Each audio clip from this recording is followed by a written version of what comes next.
Hello, Martin from Pixelmonsters.de. You're Wu. What are you doing at Ready at Dawn?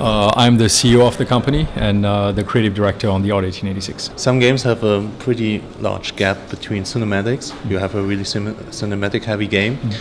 And between the cinematics and the gameplay of the game itself. What are you doing for the order that the gap isn't too big and the player is just waiting for the next cutscene? The way we do it actually is to make sure that there's never a distinction between the two. Visually, it's exactly the same thing. Everything runs in-game real time, and having no distinction makes it easy for us to jump in and out of cinematics very quickly, which also means that we don't have to actually do these big scenes of story development that last a long time and then a little bit of gameplay. When it's needed, we can always do that. But what we can do is really kind of give you this blend of the game feeling like even when you play it, and even when you're in shooting and navigating and all that stuff, it still feels very cinematic and very filmic. Okay, great. How did it help for the order not being a launch title of the PlayStation 4, achieving the graphical standards that you showed here today? Honestly, when we started working on it, the reality is that for the time it took to develop it, there was no way for us to actually be there at launch. So when we signed it, we knew that it was going to be a first or second year title, And as far as how it helped, that's strange because the first prototype that we did of the game actually graphically had already kind of a big part of what we've shown in the end. So we achieved kind of our graphical quality kind of very early on. And that helped us basically fine-tune and polish everything to the end. So, more than anything else, I think what helped the graphical quality was just the ambition that we have and the risks that we took to get there. About the order, some gamers already complained by now that it might be a little bit short compared maybe to roleplay games or other kind of games. But how hard is it to also make a shorter game, like I don't know how much it will be finally, to achieve a constant quality and making it really a high quality game? It is definitely hard, but at the same time, I think it's hard to actually make long content at the same quality all the time. But at the same time, we didn't make this game to be short. I know that there's some things that were written. As a matter of fact, there was some bad information that got out there, which actually, by the way, is not true. Okay. I think people are speculating on information that was, that was actually sent out, which is a little bit of a pity because I have no idea where the guy got that figure. I was in the middle of the tour when I heard that figure, and I was like, actually, it's just not possible to finish the game in that time. Okay. There's no way because of the fact that the way the game was built and the way the game plays out, the figure is completely wrong. So. As much as it's hard to actually, fight against those things, we didn't say anything when the guy basically put that out there. We just, didn't make a comment about it. We're like, look, we'll wait until the people play it because then they'll understand truly what the game is.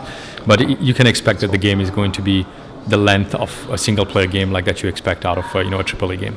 Yeah, fantastic. I'm looking forward to Thank you. Seeing what you just presented for us. It looked for me like you really had intimate works with actors, maybe doing a lot of motion capturing. Yes, yeah. How does it affect the acting and the actors? What do you think? Well, it's actually interesting because a lot of actors who have never done mocap, and a bunch of the guys, by the way, on the main cast, they have never done mocap. They're more traditional actors. The funny thing about it is that in the beginning, it's a barrier that you have to break. They have to understand the difference of what they do, where they play, the suits they have to wear, and the cameras they have now oftentimes in their face because we capture facial performance. But the funny thing is that they started realizing also how much harder sometimes acting that way is. Understanding that their whole body at any given time, at their whole face at any given time, can be on camera. Depends on how the game plays. But it's not like you can tell them, hey, here's a camera. You're looking at it. You're going to be framed this way. So every time, every time you're framed that way, make sure that you don't lose your composure. But if you look away, don't worry about it. Here you can't. Everything is done real time.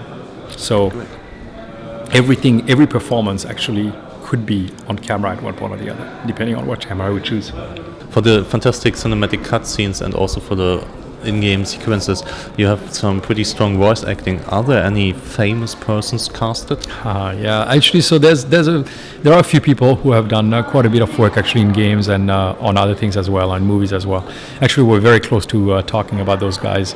I can't really give you the names right now. Okay. It's a good question, but it will be only a few days until you know some of the names behind all of the stuff we've done. Very talented crew, very talented group of actors. What do you think? How much steampunk influences in the order? It looked for me was quite a bit. Well, see, that's a strange thing. So we looked at steampunk across industries, across media and all that stuff. And steampunk has a very strong, fantastic feeling, like really fantastic. It's beyond reality oftentimes. You know, a little bit comical at times, really kind of like out there and not as grounded in reality. We purposefully don't call it steampunk because if you really look at it, actually, and you have to play the whole game to see it, none of it actually is number one. Steampunk is very much steam powered and all that stuff. There is not much of that actually in the game. It's a lot of electrical powered stuff. I think the impression that people get of it is probably the few things that they've seen and they extrapolate from there. But we are not very steampunk at all actually as a game. Like I said, we don't use the word because we call it neo-Victorian, because we have actually based it in reality. We have twisted the reality to our purposes, but we haven't gone that I want to say that far-fetched in the steampunk area. You choose for the fascinating city of London to be the main setting of the game. Why? What's so great about London? The thing about London was that London at the time was the center of the world.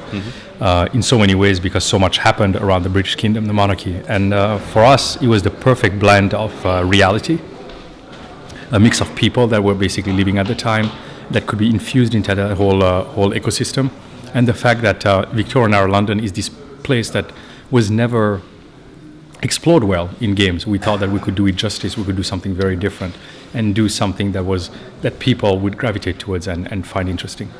Nowadays, we have a lot of free-to-play games coming out with paid content in-game, and The Order is pretty classic, doing exactly the opposite. You have a great single-player experience, and do you think the future, there's still potential for that, or maybe for both type of games? I think absolutely there's potential for both, and not just both, there's potential for everything. We are one of the most fascinating kind of industries right now in the world, where there's a lot to explore still. There's still a lot that we haven't done in the games business, and to think that we all have to do one type of game is probably a very bad thing for our industry. And the fact that we make more classic style, story-driven game right now means just that that you need that in the industry, just like you need multiplayer game, just like you need free-to-play, just like you need everything else. You need that balance in order for all of us to do our jobs, and I hope actually there's a lot more of everything actually in the future. Okay. Looking forward to it. Thanks for the interview. Have a nice flight and a nice tour.